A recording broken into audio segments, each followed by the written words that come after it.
Growth కోసం medicine అంటే జనరల్గా వాటిని గ్రోత్ ప్రమోటర్స్ అని పిలుస్తూ ఉంటాము. ఈ గ్రోత్ ప్రమోటర్స్ చాలా రకాలుగా మనం విడదీయొచ్చు.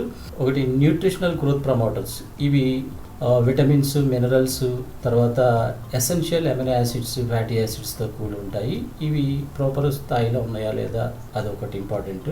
తర్వాత మైక్రోబియల్ గ్రోత్ ప్రమోటర్స్ అంటే లాక్టోబాసిల్లస్, బ్యాసిల్లస్ స్పీసీస్ సరిపడా స్థాయిలో ఇన్కార్పొరేట్ చేశారా లేదా ఆ గ్రోత్ ప్రమోటర్లో, ఇది ఒకటి ఇంపార్టెంట్. అలాగే హార్మోనల్ గ్రోత్ ప్రమోటర్స్ ఉన్నాయి. మౌల్టింగ్ని స్టిమ్యులేట్ చేస్తాయి అన్నమాట. ఇవి అలా మౌల్టింగ్ని స్టిమ్యులేట్ చేస్తే ఆటోమేటిక్గా గ్రోత్ అనేది ఎన్హాన్స్ అవుతుంది. అదేవిధంగా హార్మోనల్ గ్రోత్ ప్రమోటర్స్ కొన్ని ఎంజైమ్స్ కలపడం ద్వారా తీసుకున్నటువంటి ఆహారం పూర్తిగా జీర్ణమైంది అబ్జార్బ్ అవడం జరుగుతుంది అనమాట. Hormonal growth promoters. అలాగే ప్లాంట్ డిరైవ్డ్ గ్రోత్ ప్రమోటర్స్ ఉన్నాయి. ఫర్ ఎగ్జాంపుల్ వెల్లుల్లి నుంచి తీసినటువంటి ఎక్స్ట్రాక్ట్ ఈ గ్రోత్ ప్రమోటర్స్ లో వాడినట్లయితే అది ఏం చేస్తుందంటే ఇమ్యూనోస్టిమ్యులెంట్ గా ఇమ్యూనిటీని పెంచడంలో అది సహాయపడుతుంది. సో ఇలా రకరకాల గ్రోత్ ప్రమోషన్ కి సంబంధించినటువంటి కాంపోనెంట్స్ అన్ని ఒక గ్రోత్ ప్రమోటర్లో ఉన్నాయా లేదా, దేనిలో ఎక్కువ ఉంటే ఆ గ్రోత్ ప్రమోటర్ని మనం వాటికి ప్రయారిటీ ఇస్తే మంచి రిజల్ట్స్ అనేవి మనకు కనిపిస్తాయి.